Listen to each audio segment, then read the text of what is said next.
Finally देखंतु डीओकम DPC समग्र शिक्षा नयागढ़ को चिठी रही सब्जेक्ट रही representation regarding online attendance submission via US portal आप जो ऑनलाइन अटेंडेंस को बर्तमान गुरुत्वारोप करा से रिगार्डिंग डीओ को रही चिठी रेफरेंस रही लेटर नंबर 2578 25/10/25 एवं WPC number 25,530 honourable high court Odisha. Sir, I Sri Lakshmindra Sahu, Assistant Teacher at NSC High School, Noyagad, respectfully submit this representation in reference to your letter cited above regarding the mandatory online submission attendance for both teacher and student through the Unified Automation System portal on all working day. प्रत्येक working day रे unified automated system आपने जानते बर्तमान तर्क वितर्क चली ये बाबद विभिन्न प्रकार धमक मिलूँ अधिकारी पाखु गवर्नमेंट जमी भी हो या इम्प्लीमेंटेशन करने चेष्टा करुँच दरमा बंद्र धमक दि जाऊँगी। इतिमध्य गोटे बड़ अपडेट आसी पहुँची जे कि लक्ष्मीधर साहू स्वाभिमानी निर्भीक शिक्षक जड़े से वर्तमान ये लड़ाई रे दुई पाद आग को जाइछंती एवं डीओ को जणाई देइछंती। I wish to draw your kind attention to fact that UAS portal operates as a third party mobile application. मु आपन को दृष्टि आकर्षण करुछि जे यह एक थर्ड पार्टी एप्लिकेशन तेणु मुझे ग्रहण करि नाही and installation of such application poses significant risk to personal privacy and data security. यह मोर पर्सनल प्राइवेसी को क्षुण्ण करिपारे एवं डाटा सिक्योरिटी मध्ये लीक हो पारे। Sensitive personal information including bank details, passwords and other confidential data stored on my smartphone। मो smartphone रे जेते प्रकार डाटा स्टोर होइछि मोर पर्सनल डाटा यह लीक हो जाय पारे, may be expose to potential misuse और हैकिंग अटेम्प्ट मध्ये एथरे हो पारे। तो निश्चित भाव यह कहवा कथा जे सरकार जेते कौन कथा को इम्प्लीमेंटेशन करुछंती या गुरुत्वर सहित अनुध्यान करंतु एवं जेतेबेले कौन कथा दाबी रखा जाउछि शिक्षक मानकर दाबी ताहाको वर्ष वर्ष टाड़ी चलुछंती एवं बिना पैसा रे यूनिफॉर्म बोली बोझ मध्य लदी देइछंती। एबे पुणी थरे बिना पैसा रे बिना मोबाइल रे एई सिस्टम टी लदी देइछंती। काहे कि इंफ्रास्ट्रक्चर जगो नांती, काहे कि सरकार ये बाबद चिंता करू नांती, माछ तेल रे माछ भाजिया पई चेष्टा करूछंती। In addition it is respectfully submitted that the undersigned along with other teaching staff have not been provided any financial support एथिपाई मतलब कौन फाइनेंशियल सपोर्ट गवर्नमेंट तरफ दिया जाए for the procurement of data pack पकड़ पैसा मिलू ना uninterrupted use of the US portal को यूज करने ना दि जाए मोबाइल ना दि जाए डाटा खर्च बिना डाटा खर्च रे बिना मोबाइल रे लदी दि जाए बड़े एक घटना। Therefore, I kindly request your office to provide me with a government sanctioned SIM card जोगे दे जाऊ, मोबाइल टैब जोगे दे जाऊ एवं adequate डाटा पैक जोगे दे जाऊ, तेबे जाई मु सबमिट करि परिबे online attendance secure and consistent manner रे।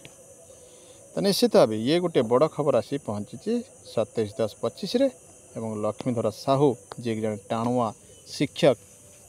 ये भली एक अन्याय को प्रतिवाद करिसेंते एवं आगे आसिछन्ते एक पाद एवं कोर्ट रे मध्य केस फाइल करिसेंते जहाँकि 25,530 अब 2025 आपण कही रखिबो। एमिति एक घटना अन्य एक राज्य रे होइथिला, सेठी जन शिक्षयित्री समान कथा उठाइबारो तुरंत बैकफुट को जाइथिले राज्य सरकार। तेणु निश्चित भाव राज्य सरकार एभली केस रे बैकफुट को तो जीवा निश्चित, किंतु लोड़ा एकाग्रता एकता समस्ते एक हबार पणिया एथिपाई निश्चित भाव आवश्यक रही। तो ये जड़े शिक्षक कहीं समस्ते आसतु आगे आसतु जोग दिंतु फाइनेंशियल सपोर्ट करंतु एवं यही कज ऑफ एक्शन द्वारा निश्चित भाव सरकार बर्तमान जानी दीक्षित कृष्णा श्रीपद जे कि भल भल जजमेंट दौरान कोर्ट रे ही एक केस उठिबो। तो निश्चित भाव देखंतु ये केसटी रही से लक्ष्मीधर साहू केस ये रही state of Odisha and others honourable mister justice Dikshit Krishna Shripad उनका कोर्ट रे होता किंतु घटना घटी जे कज ऑफ एक्शन नहीं कहीं ये जन नथिले तांकर हायर अथॉरिटी को जहाँफल कोर्ट तांको सुजोग देले आउ थरे जनइबापी और जन सारी जदि कज ऑफ एक्शन किसी नहेला तेबे एहाकू आगकू बढ़ापी सुजोग दिज्व। देखंतु ये घटनाटी मध्य रिसीव होती डीपीसी ऑफिस नयागढ़ 27/10/25 रे सील बाजी एबे यह निश्चित भाव एक ऑथेंटिकेशन हो जमीती अन्य राज्य रे जड़े शिक्षयित्री करें आम राज्य जड़े शिक्षक आगक आसी से घटना को आगक नापी प्रचेषा कर तो निश्चित भाव आपण मैंने सहयोग करंतु। निश्चित भाव समग्र शिक्षक संघ शिक्षक समाज एथिपाई प्रतिवादर स्वर उठेबार आवश्यक रही। मना नहीं यूएस अटेंडेंस डाटा पैक मिलू सिम मिलू टैबलेट मिलू यूनिफॉर्म पिंधापी आमर मना नहीं से आमको यूनिफॉर्म अलाउंस मिलू जेकोसी कार्य करने पारिश्रमिक मिलू कारण यह हूँ राज्य सरकार एक प्रोजेक्ट। देखिए जमीती प्रथम लदी दिगला आपणकर यूनिफॉर्म पिंधापी पुणी यूनिफॉर्म पिंधा बेले जिते अलाउंस कथा आसला से सरकार खसीगले यह एक अपील शिक्षक संघ को यह एक अपील बोली कही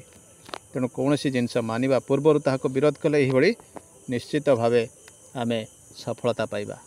थरे मानिगले मूषा गातरे हाथ पूरा देले मूषा काटिबाटा स्थय एक मन रखा उचित।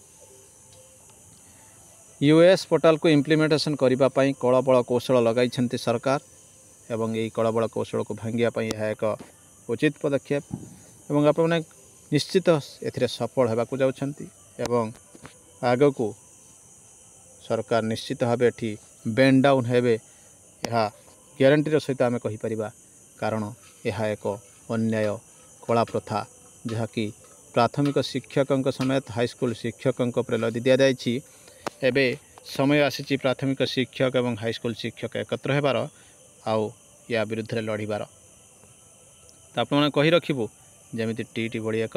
कथा सुप्रीमकोर्ट धरी जाइथिला ये मध्य सुप्रीमकोर्ट धरू देखिबा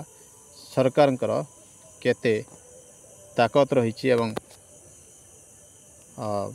लड़ापी शक्ति रही जीतवाई शक्ति रही। धन्यवाद।